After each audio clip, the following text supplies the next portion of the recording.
au sommaire de ce journal. Construction d'infrastructures scolaires, le chef de l'État a inauguré des écoles de type Bari-Diawandou à Conakry.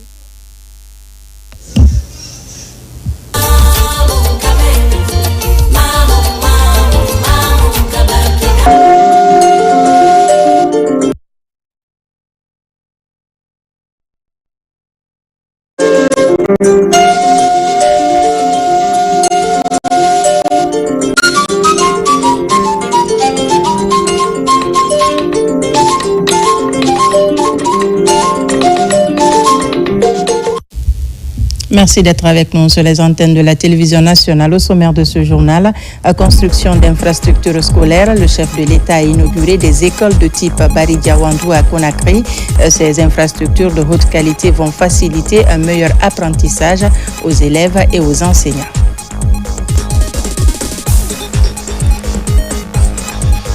Présidentielle du 28 décembre prochain, les représentants des partis membres des commissions administratives de centralisation des votes CACV ont prêté serment devant les tribunaux. Ils ont pour rôle, entre autres, de surveiller la régularité du processus. Nous irons à Cancan pour parler de la relance de la filière coton. L'annonce a été faite par la ministre de l'Agriculture. Une bonne nouvelle pour les producteurs qui verront leurs revenus augmenter. C'est tout pour les titres. Bonsoir et vous êtes les bienvenus. À la une de l'actualité ce soir, le président de la République a inauguré les écoles de type Bari-Diawandou de Petit Simbaya, Yimbaya et de la Cité de l'Air. La réalisation de ces infrastructures s'inscrit dans le cadre des réformes institutionnelles engagées par l'État pour le renforcement du capital humain qui va en droite ligne de l'initiative Simandou Academy dédiée à l'excellence éducative. Compte rendu Oumar Bari. Le président de la République, son Excellence Mamadi Doumbouya, a fait un choix clair, assumé et irréversible depuis le 5 septembre 2021, placer l'éducation au cœur de la transformation nationale.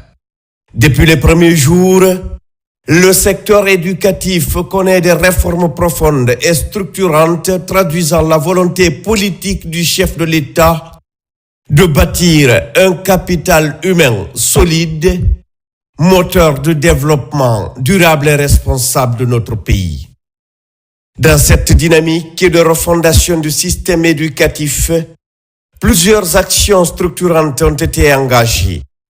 Elles concernent notamment la construction d'écoles élémentaires de type Bari-Diawandou, le recrutement massif de nouveaux enseignants ainsi que la réalisation d'infrastructures emblématiques telles que le Prytanée militaire de Guinée. Ces efforts traduisent une meilleure adéquation entre l'utilisation des ressources publiques et l'amélioration concrète des conditions de vie des populations. Au niveau de l'enseignement préuniversitaire et de l'alphabétisation, des avancées significatives ont été enregistrées. Un travail de fond a été mené pour rehausser la qualité des programmes, renforcer les capacités pédagogiques des formateurs et rendre les examens nationaux plus rigoureux dans une logique de valorisation du mérite et du potentiel de chaque élève. À cet effet, plus de 12 000 nouveaux enseignants ont été recrutés afin de combler le déficit d'encadrement dans les établissements scolaires à travers le pays. C'est dans cette même vision de faire de l'éducation un levier central de transformation socio-économique que des écoles modernes conçues selon des standards élevés de qualité et d'excellence ont été réalisées dans plusieurs communes de la capitale, offrant ainsi aux apprenants un cadre d'apprentissage digne, fonctionnel et tourné vers l'avenir. Après l'école Bari-Diawandou de Dixine, déjà opérationnelle, c'est au tour des écoles de Petit Simbaya, de la Carrière, de la Cité de l'Air et de l'école Aïchaba de Yimbaya d'être inaugurée ce mardi 23 décembre 2025 par le président de la République, son Excellence Mamadi Doumbouya. La cérémonie s'est tenue en présence de la première dame de la République, Lauriane Doumbouya, et le ministre directeur de cabinet de la présidence, également président du comité stratégique de Simandou, Djiba Diakité, ainsi que du ministre de l'enseignement préuniversitaire et de l'alphabétisation, Jean-Paul Sédi. Nous allons bâtir ce pays ensemble. Je suis sûr et certain, ces écoles pareilles, j'en construirai 100 République de Guinée.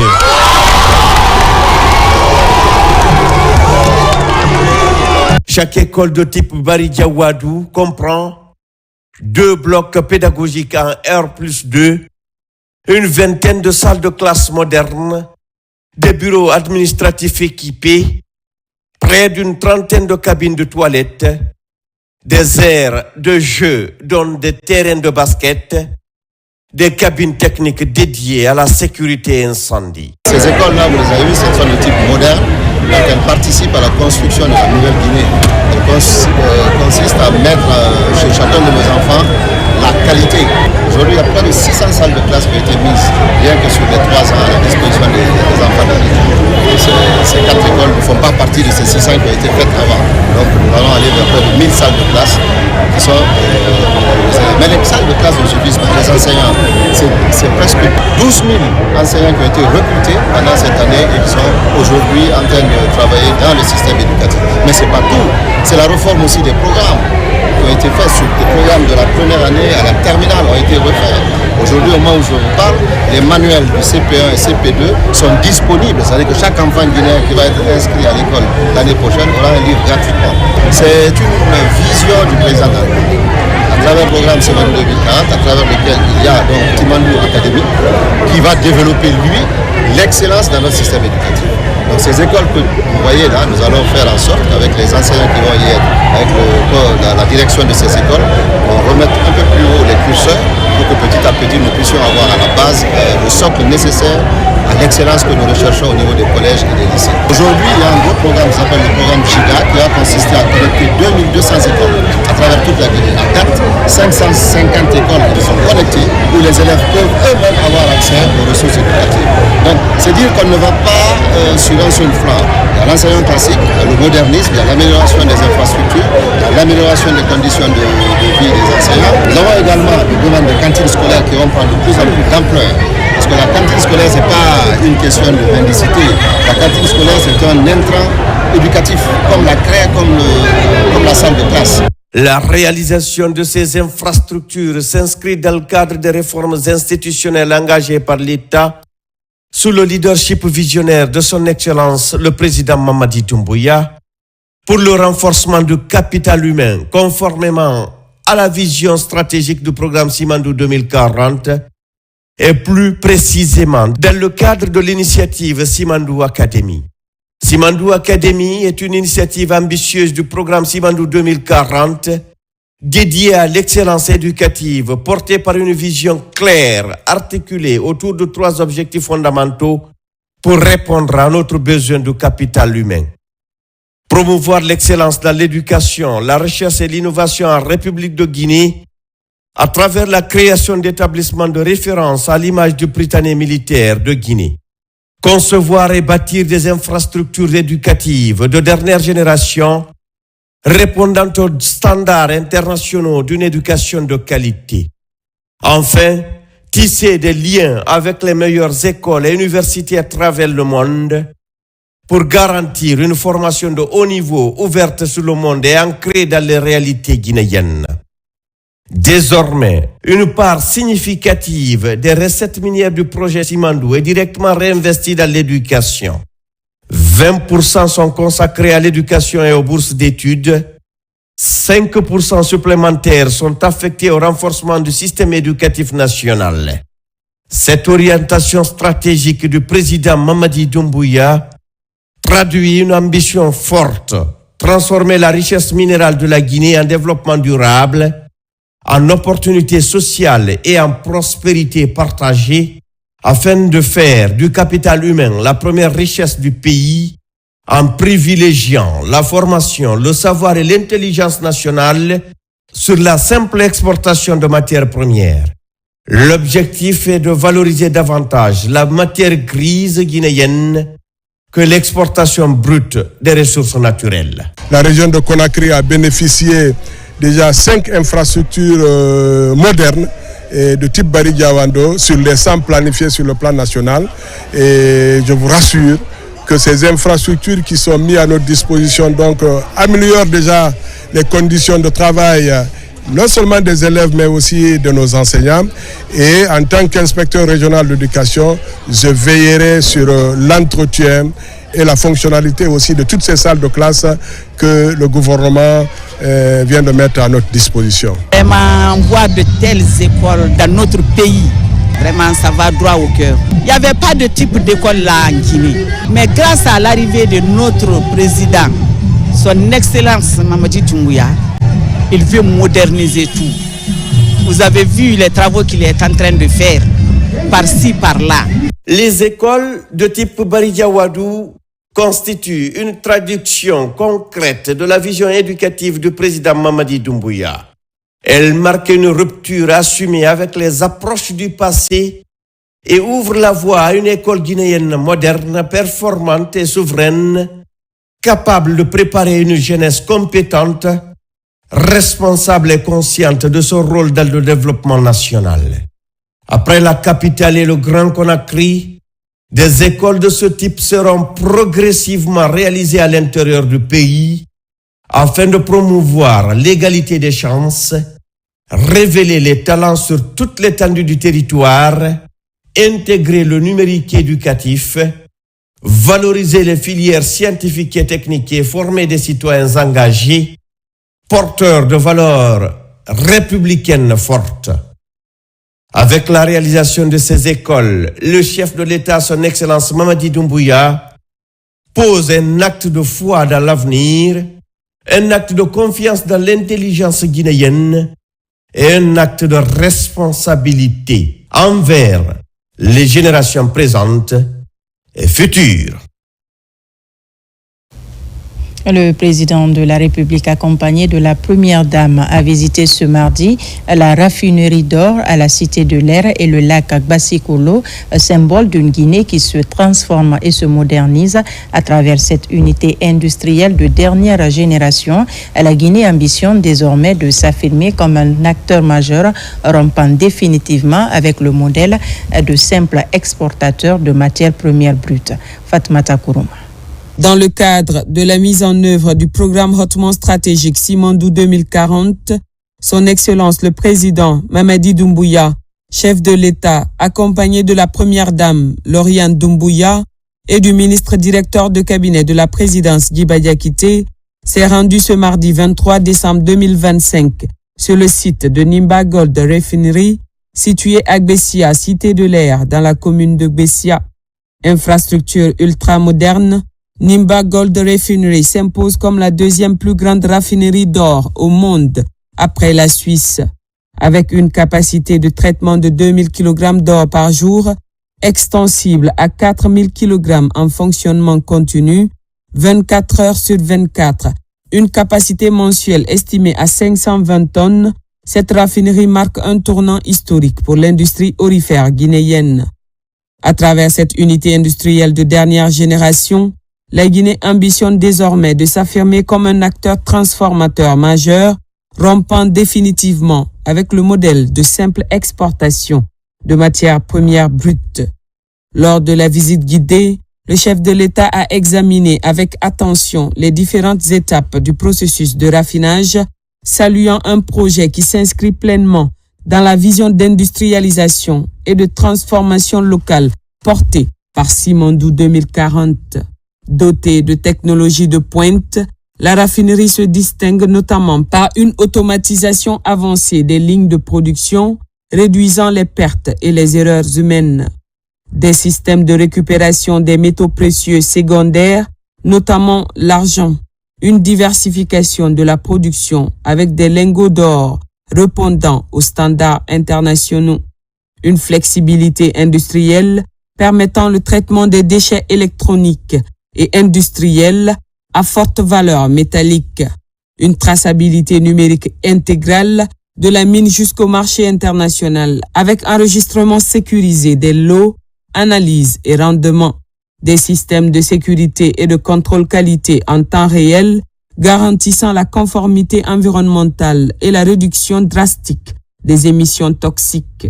Au-delà de sa dimension industrielle, Nimba Gold Refinery représente un puissant levier de souveraineté économique à travers la création de valeur ajoutée locale pour le raffinage sur place, le développement de compétences nationales, notamment chez les ingénieurs, chimistes et techniciens guinéens, la consolidation de la souveraineté minière et financière, une meilleure mobilisation des recettes fiscales et le renforcement des réserves stratégiques du pays.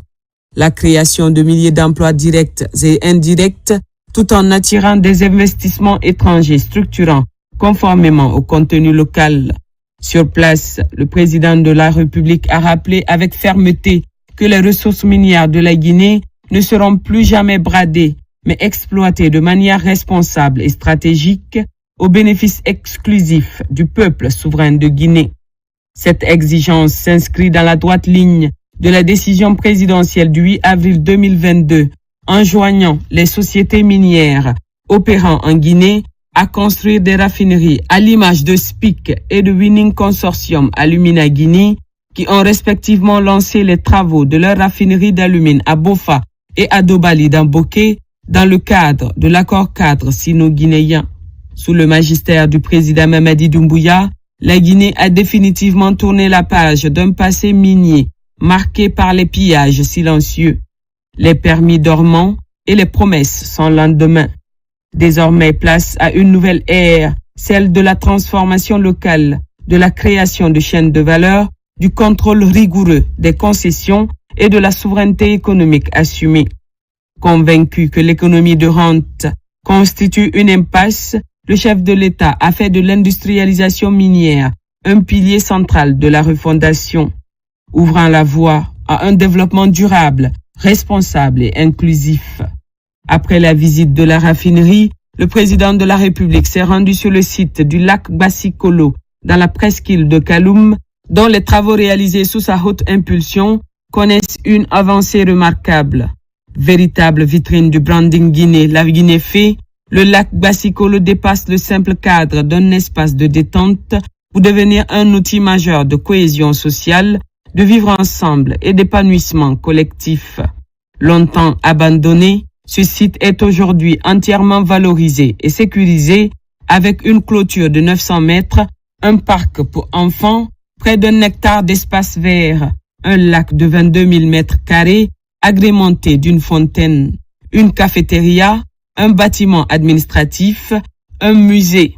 Cette réalisation d'envergure est le fruit du suivi rigoureux des orientations stratégiques du président Mamadi Doumbouya par M. Djiba Diakité, président du comité stratégique de Simandou, ministre directeur de cabinet de la présidence.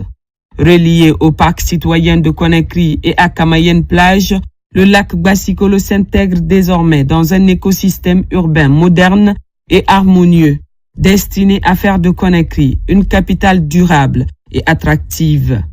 Pris dans leur globalité, Camayen Plage, le parc urbain de Conakry et le lac Bassikolo constituent un réseau cohérent au service des objectifs du branding Guinée, la Guinée fait, axé sur l'investissement pour attirer les investisseurs et accélérer le développement économique irréversible de notre pays, la culture pour valoriser notre identité et les valeurs héritées de nos ancêtres, le tourisme, afin de promouvoir la beauté de notre pays et renforcer la destination Guinée. À travers ces actions concrètes, le président de la République confirme sa vision d'une Guinée qui transforme ses ressources, modernise ses villes et construit, pas à pas, un avenir souverain, prospère et durable. Dans quelques mois, les fonctionnaires de la région de Kindia auront leur cité administrative. Le Premier ministre, chef du gouvernement, a lancé les travaux de construction de plusieurs bâtiments dans le quartier Mankepa. C'était en présence de plusieurs membres du gouvernement. Explication, Yaya Sila. Parmi les grands événements qui marquent la mémoire collective des citoyens de la région de Kindia cette année 2025 est le lancement des travaux de construction de la nouvelle cité des fonctionnaires. Le Premier ministre, chef du gouvernement Amadou Ouriba, en compagnie de plusieurs ministres et cadres de l'administration publique, a posé la première pierre pour lancer les travaux. Pour l'occasion, le ministre de l'Urbanisme, de l'Habitat, de l'Aménagement du territoire et chargé de la récupération des biens spoliés de l'État est revenu sur la vision de la refondation et du programme Simandou 2040.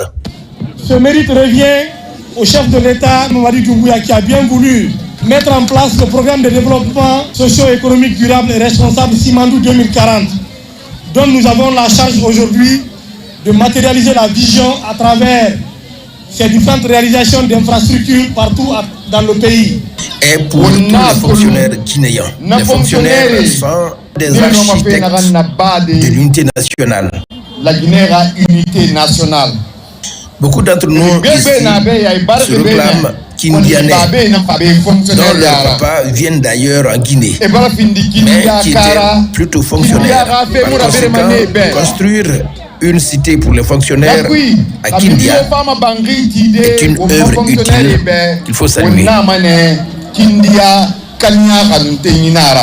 Dans un délai de 12 mois, il sera bâti 5 bâtiments à étages sur une surface de 1000 mètres carrés dans le quartier Mankepa. Les travaux sont exécutés par l'entreprise Africa Paysage. Le Premier ministre, chef du gouvernement, a mis l'accent sur la refondation de l'État et la solidarité nationale qui garantissent la dignité de l'agent public. Aujourd'hui, à Kindia, si on lance la cité administrative, ce n'est pas un cadeau que nous faisons aux fonctionnaires. C'est une exigence supplémentaire pour tous ceux qui sont dans la fonction publique, c'est de faire le travail correctement au service de la population, dans de meilleures conditions, et qu'eux aussi, ils soient dans des conditions de dignité qui les permettent d'assurer correctement leur travail. Comme vous l'avez vu, la refondation, ce n'est pas simplement la construction, c'est également permettre aux hommes et aux femmes qui sont au service des populations, des collectivités à tous les niveaux, d'être dans un environnement qui leur permet d'être en dignité et de rendre un service de qualité à la population. Ça, c'est un aspect très important de la refondation.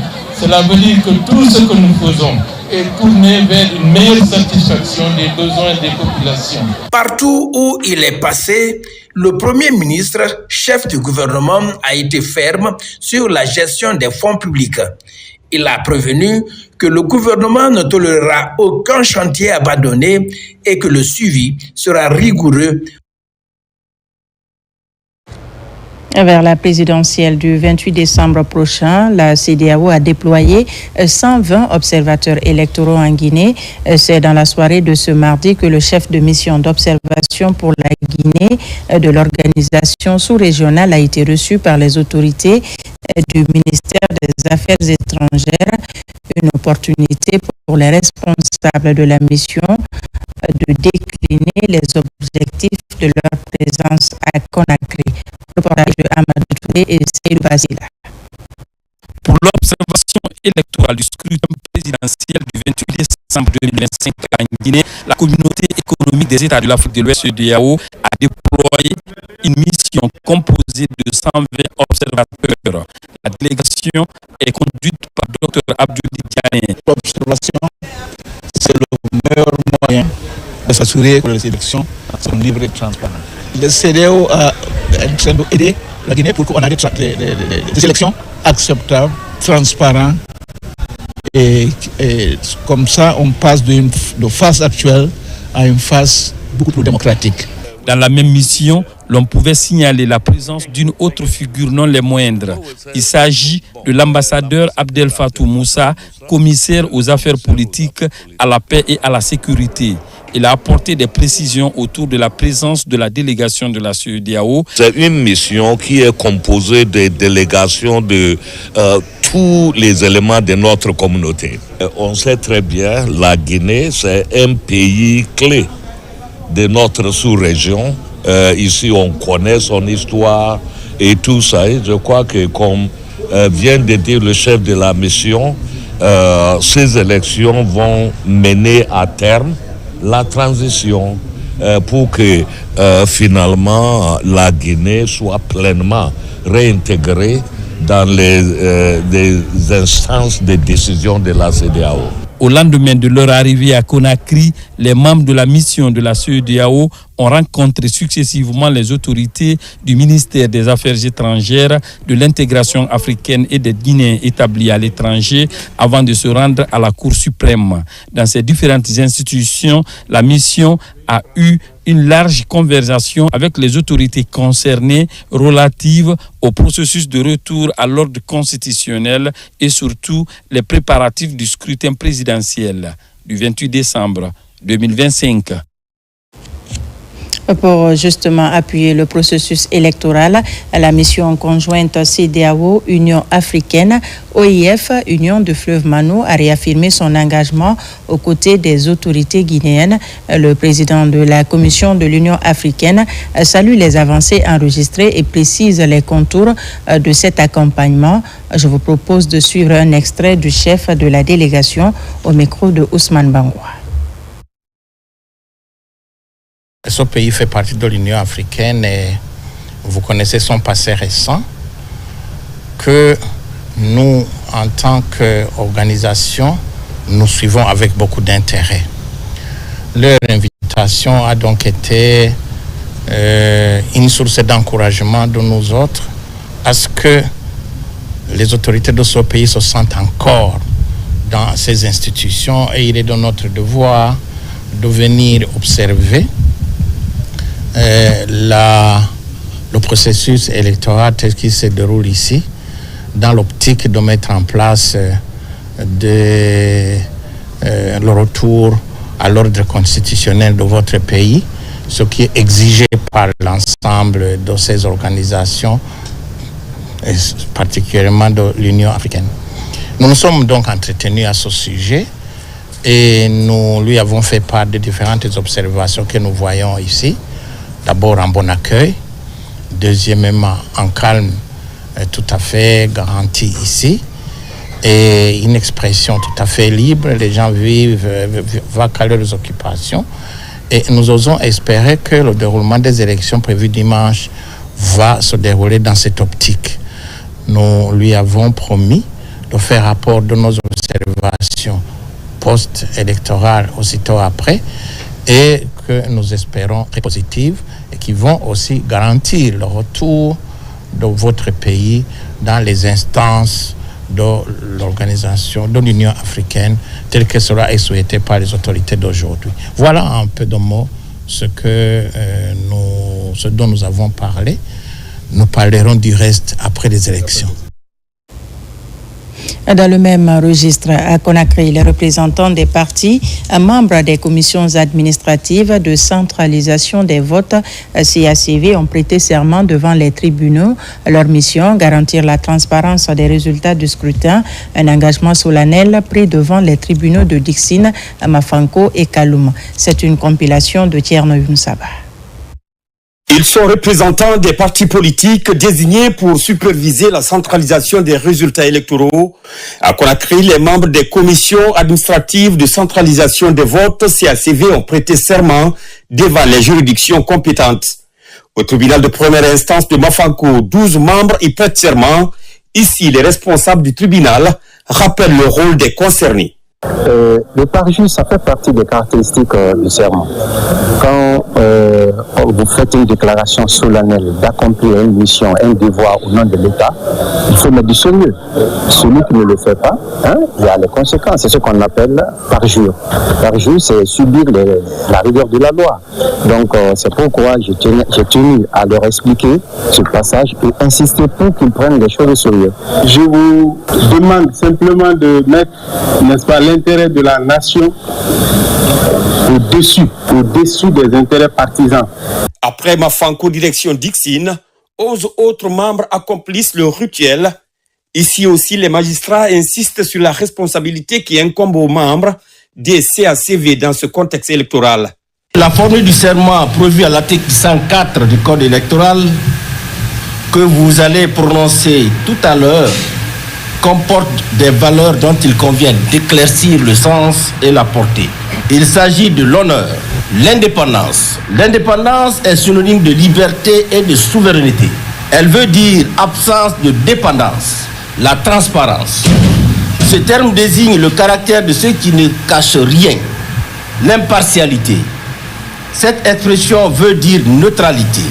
En vous présentant devant cette juridiction pour prêter serment, vous n'accomplissez pas un simple acte de procédure. Vous vous engagez dans le pacte sacré avec la République.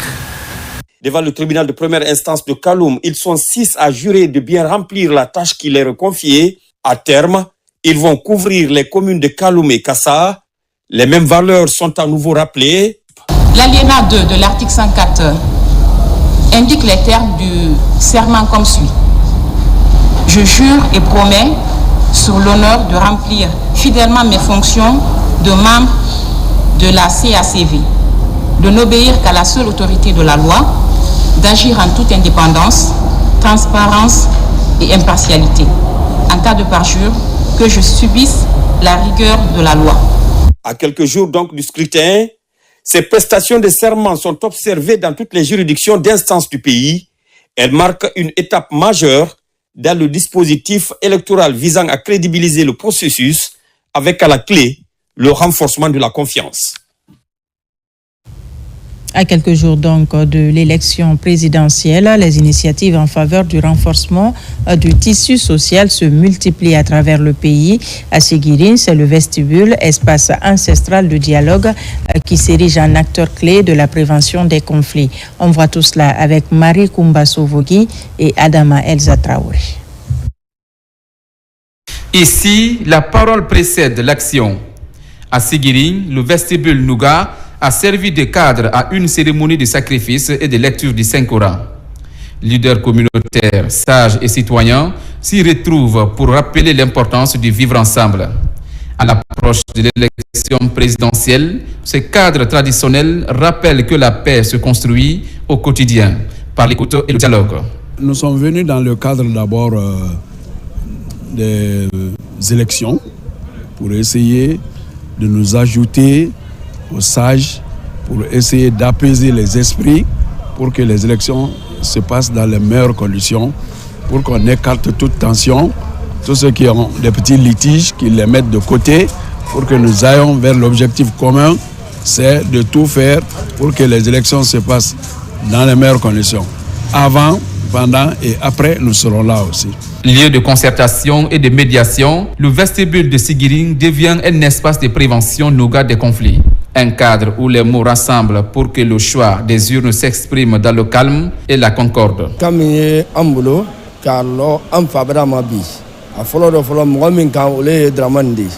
Le responsable de cette rencontre nous a montré à quel point il est content. Il y a un adage malinké qui dit que l'enfant n'est jamais plus important que son père, mais il peut devenir plus précieux que lui.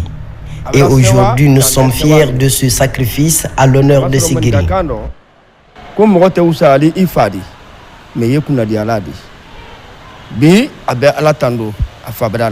La rencontre s'est achevée par des prières et bénédictions afin que le dialogue et la sagesse demeurent les meilleurs garants d'un scrutin apaisé. C'est un reportage rendu en studio par Marwan Kamara. Et puis ce communiqué du ministre du Travail et de la fonction publique. Conformément aux dispositions du décret D 2022-0526 PRG CNRD SGG du 2 novembre 2022 modifiant le décret D 250 PRG SGG du 1er août 1995 concernant les fêtes légales en République de Guinée, le ministre du Travail et de la fonction publique porte à la connaissance des travailleuses, travailleurs et agents des secteurs publics mixtes et privés que la journée du jeudi 25 décembre 2025, fête de Noël, anniversaire de la naissance du prophète Jésus-Christ, est déclarée fériée, chômée et payée sur toute l'étendue du territoire national. Le ministre du Travail et de la Fonction publique profite de cette heureuse occasion pour souhaiter bonne fête à tous les fidèles chrétiens de Guinée et d'ailleurs. Pour le ministre, le secrétaire général Aboubakar Kourouma. Par ailleurs, la poste guinéenne se modernise et prend en compte de nouveaux éléments dans son développement. L'accès est mis sur les services digitaux pour répondre aux besoins des citoyens. C'est dans cette optique qu'un nouvel espace est inauguré à Kipé avec une vision tournée vers la modernité. Plus de détails avec Tierno Ousmane Diallo. Pour s'adapter aux nouvelles réalités, la poste guinéenne opère des mutations profondes et inaugure un nouveau showroom à Kipé qui intègre pleinement le digital et révolutionne les services postaux. Un événement qui marque le début d'une nouvelle ère pour la poste guinéenne, appelée à jouer un rôle important dans le développement de la Guinée. Si nous voulons garder notre poste guinéenne active et au service du public, il est nécessaire d'innover et d'introduire d'autres services, de nouveaux services digitalisés. C'est pour cela que nous avons intégré cette fois-ci la digitalisation des services postaux, mais aussi avec le e-commerce qui arrive, il va falloir numériser toutes les applications postales et intégrer des services financiers et postaux pour que la poste puisse survivre. C'est pour cela que tout ce que nous faisons aujourd'hui, c'est dans l'objectif de faire de la poste un service public ouvert, avec tous les services administratifs intégrés. Ainsi, quand les citoyens viendront dans une agence, ils pourront expédier ou recevoir leur colis, mais en même temps, s'ils veulent faire une demande de renouvellement de leurs pièces administratives, ils peuvent le faire à travers les services postaux. Grâce au nouveau dispositif, les Guinéens pourront plus facilement recevoir leurs colis de partout à travers le monde et bénéficier de toute l'assistance nécessaire pour des achats en ligne sécurisés, par exemple. Mon ambition première en prenant les rênes du département des postes et télécommunications et l'économie numérique était de raviver la poste guinéenne, qui autrefois nous a rapprochés, nous a permis d'être avec tout le monde entier, nous a permis d'être avec nos parents, nos familles, où qu'ils soient, sur l'étendue du territoire, mais aussi ailleurs dans le monde. Aujourd'hui à Kipé, nous pouvons le dire, sous le leadership de son Excellence Monsieur le Président Mamadi Doumbouya, le secteur postal guinéen est sorti de son immobilisme. Il est entré dans une phase de repositionnement stratégique, de modernisation progressive et de reconquête de sa place dans l'architecture économique et institutionnelle du pays. À terme, la poste guinéenne prévoit l'intégration progressive d'une banque postale et des services financiers modernes afin d'étendre ses services et poursuivre sa transformation. Et je vous l'annonçais dans les titres, c'est une bonne nouvelle pour les producteurs de coton. La relance de la filière devient une réalité à la société cotonnière de Kankan. La bonne nouvelle est annoncée par la ministre de l'Agriculture pour rassurer les acteurs de la filière dans son agenda, distribuer des motoculteurs et des revenus aux producteurs afin d'offrir de belles opportunités d'emploi. RTG Kankan, Djamkaba. Le coton est la fibre naturelle la plus utilisée dans l'industrie textile. À Kankan, la relance de cette filière rentable vient tourner la page de long moment des cris du cœur. Par ce lancement officiel des activités de leur plan, le paiement des revenus aux producteurs est la première bonne nouvelle pour revitaliser le secteur et galvaniser les acteurs pour augmenter le rendement dans les grands bassins de production. Certes, nous avons reçu un accompagnement, mais le plus important pour nous reste la relance de la filière et notre engagement à produire suffisamment afin de maintenir ce nouvel élan. Ici, à la société cotonnière de Kankan, cet autre coup de pouce est une réponse à la requête pressante des acteurs. Ils reçoivent des motoculteurs pour faire progresser de façon rassurante la filière de l'or blanc. Un vent de renouveau pour offrir des opportunités d'emploi en milieu rural. Aujourd'hui, en Haute-Guinée, une partie de la forêt, une partie de la Moyenne-Guinée, la culture qui aura un impact direct sur les producteurs et très rapidement, c'est le coton. C'est vraiment une culture locomotive qui vient toutes les autres cultures, notamment vivrières, ce qui est inscrit dans la politique de la société cotonnière. Nous avons de grosses ambitions pour cette filière stratégique qui est la filière du coton.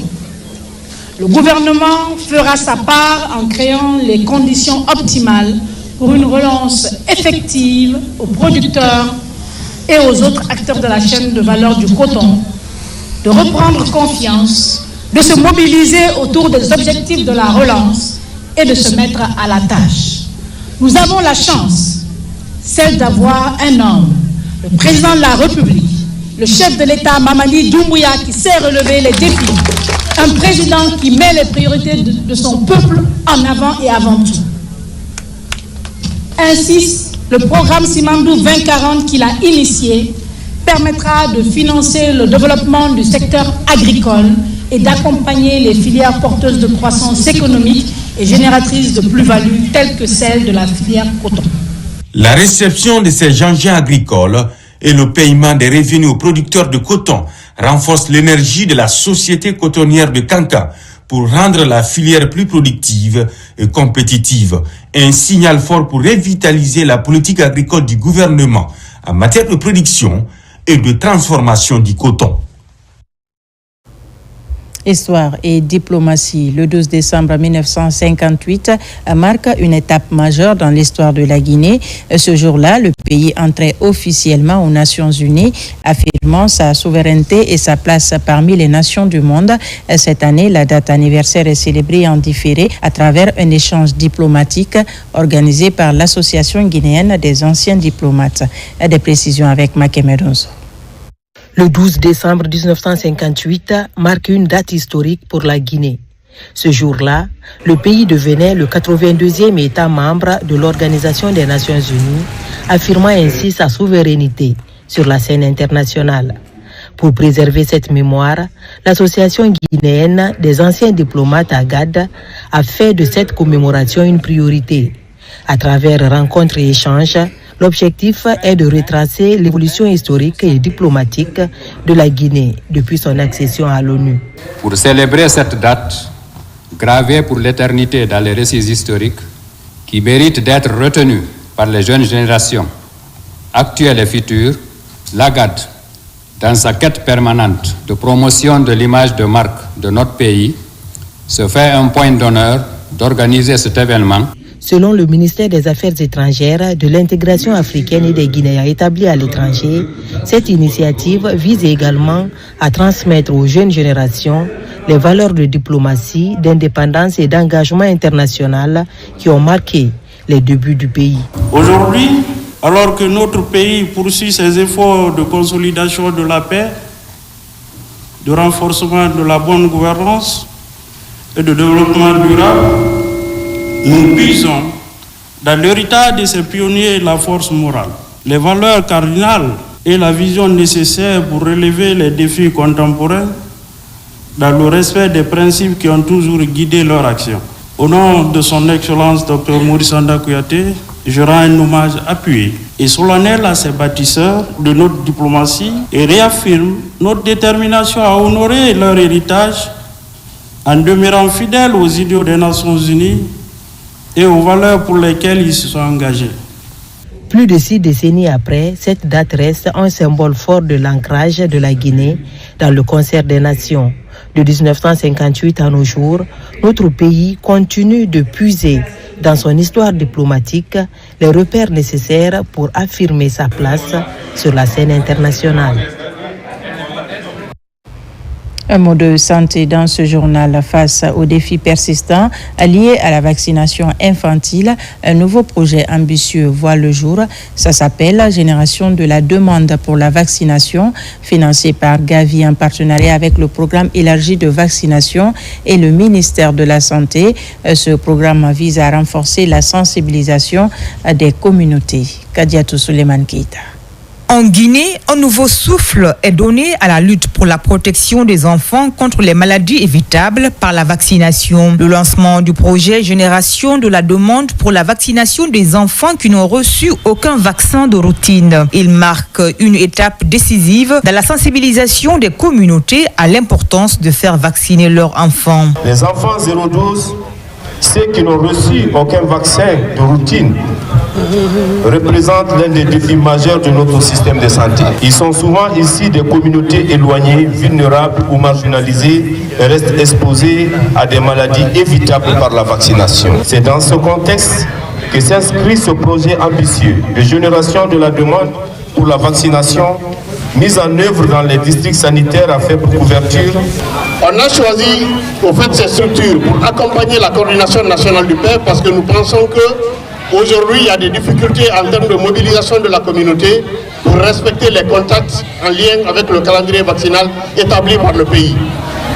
Et nous comptons énormément sur ces OSC pour informer la population, sensibiliser la population sur les avantages de la vaccination.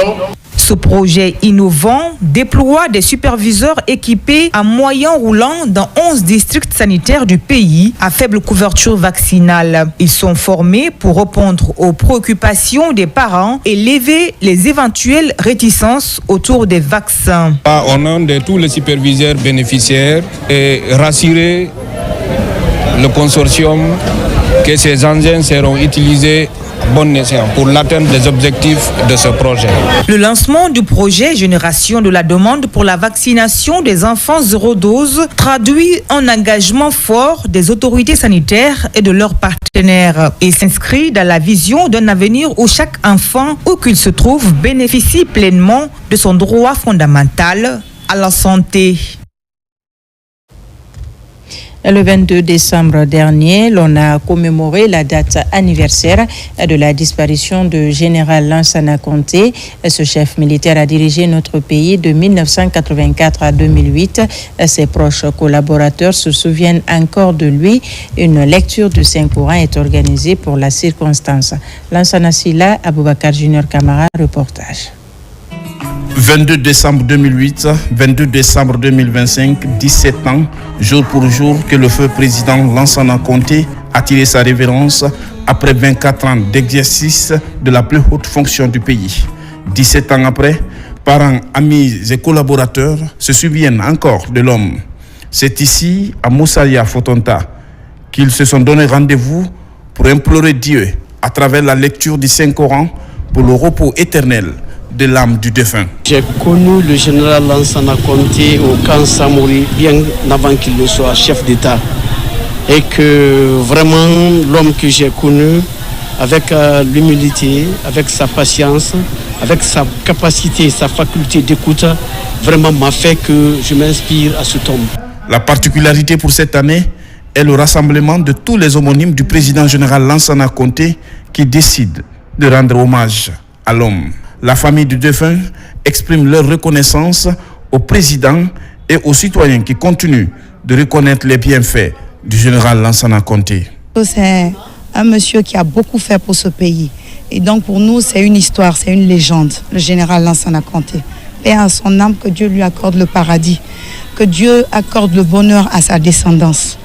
Écoutez, je crois que nous allons remercier le chef de l'État, le président Mamadi Doumbouya, et qu'il sache partout où il est que la famille Conté, que nous, la famille Conté, qu'on est derrière lui. Le rendez-vous est donc pris pour le 22 décembre 2026 pour le 18e anniversaire de la disparition de feu général Lansana Conté, le grand chef militaire qui a servi le pays avec honneur et dignité.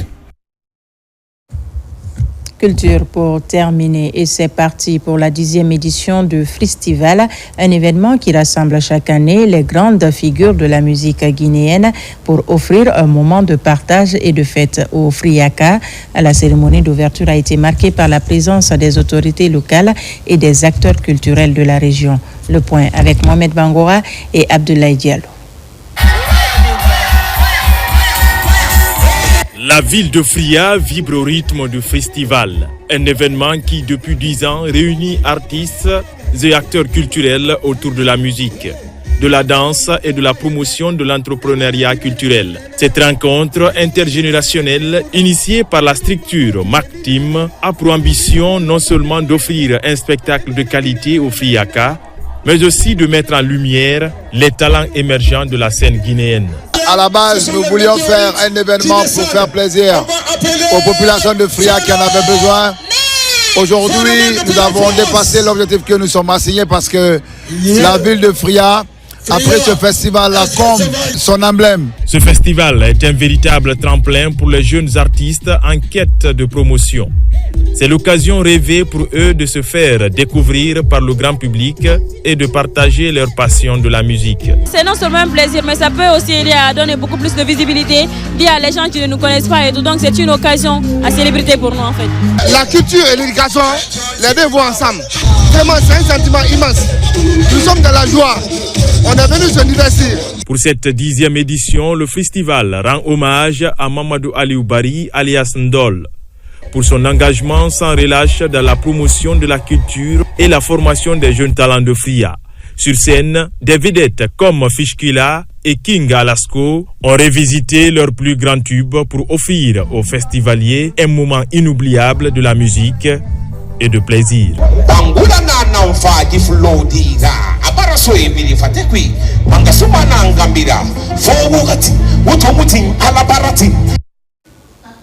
Voilà qui m'a fait à ce journal. Merci de nous avoir reçus chez vous. L'actualité se poursuit sur notre site le www.rtgguinée.info. Je vous dis à très vite pour d'autres informations de la Guinée, notre paradis, terre de richesse.